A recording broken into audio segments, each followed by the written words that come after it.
ഇതാണ് നമ്മുടെ തങ്കു ഉണ്ടാക്കിയ നമ്മുടെ തങ്കുവിന്റെ നല്ല സുട സുട ചപ്പാത്തി. ഈ ചപ്പാത്തി എന്ന് പറഞ്ഞാൽ നമ്മള് സാധാരണ ചപ്പാത്തി വലിച്ച് എടുക്കണ്ട, നമ്മളിങ്ങനെ ഇങ്ങനെ ഇങ്ങനെ തൊടുന്ന സമയത്ത് തന്നെ നമുക്ക്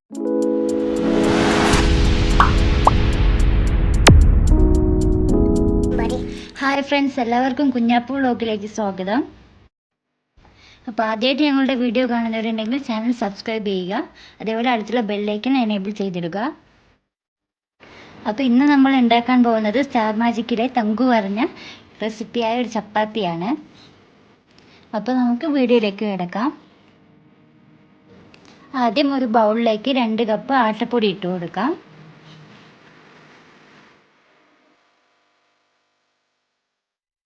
ഇനി ഇതിലേക്ക് 1/2 കപ്പ് മൈദയും കൂടി ഇട്ട് കൊടുക്കാം.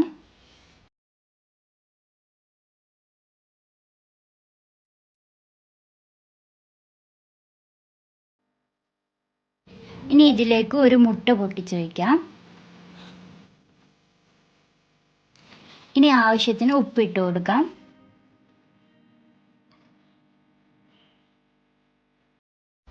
ഇനി ഇതിലേക്ക് 2 ടീസ്പൂൺ പഞ്ചസാരയും കൂടി ഇട്ട് കൊടുക്കാം.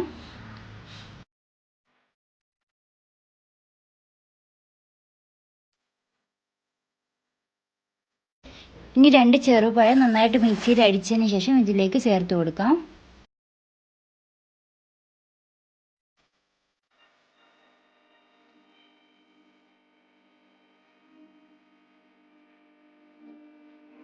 ഇനി നമുക്ക് നന്നായിട്ട് കുഴച്ചെടുക്കാം. വെള്ളം ആവശ്യമാണെങ്കിൽ ഇളം ചൂടുള്ള വെള്ളം കൂടെ ഒഴിച്ചിട്ട് നന്നായിട്ട് മിക്സ് ചെയ്തെടുക്കാം.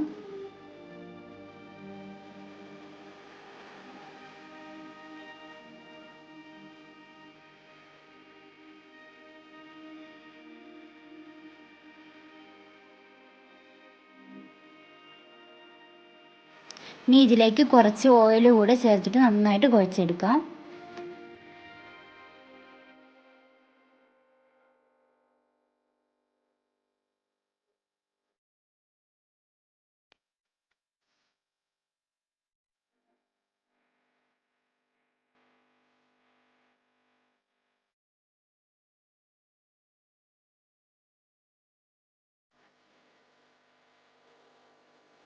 ഇപ്പം നമ്മളുടെ മാവൊക്കെ നന്നായിട്ട് കുഴച്ചെടുത്തിട്ടുണ്ട്. ഇനി നമുക്കിത് കുറച്ച് നേരം റെസ്റ്റ് ചെയ്യാൻ വേണ്ടി വെക്കണം. ഇനി ഒരു അരമണിക്കൂർ നമുക്കൊരു നനഞ്ഞ തുണി വെച്ചിട്ട് ഇതൊന്ന് മൂടി വെക്കാം.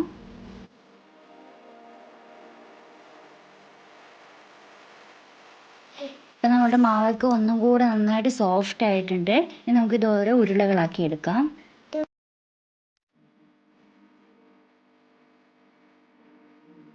ഇപ്പം നമ്മളെല്ലാം ഓരോ ബോൾസ് ആക്കി എടുത്തിട്ടുണ്ട്. നമുക്കിത് പരത്തിയെടുക്കാം.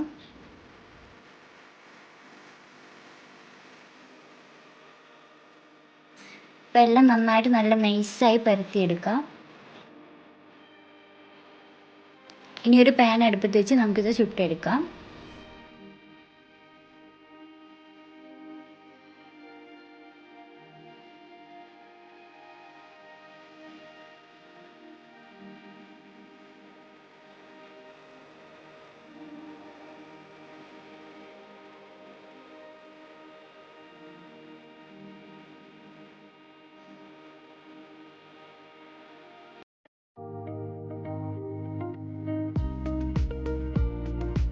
അപ്പം നമ്മുടെ ചപ്പാത്തി ഏകദേശം ഒന്ന് പൊന്തി വന്നിട്ടുണ്ട്. തങ്കു പറഞ്ഞ പോലെ ബോൾ പോലെ പൊന്തി വന്നില്ല, അതെന്താണെന്ന് അറിയില്ല.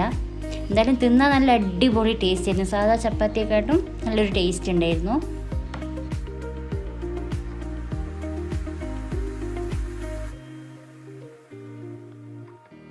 അപ്പം നമ്മുടെ ചപ്പാത്തി റെഡി ആയിട്ടുണ്ട്.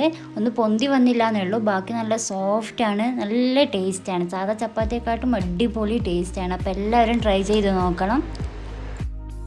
അപ്പോൾ വീഡിയോ ഇഷ്ടപ്പെട്ടാൽ എല്ലാവരും ലൈക്ക് ചെയ്യുക, ഷെയർ ചെയ്യുക, സബ്സ്ക്രൈബ് ചെയ്യുക. പിന്നെ നിങ്ങളുടെ അഭിപ്രായങ്ങൾ കമൻറ്റ് ചെയ്യുക.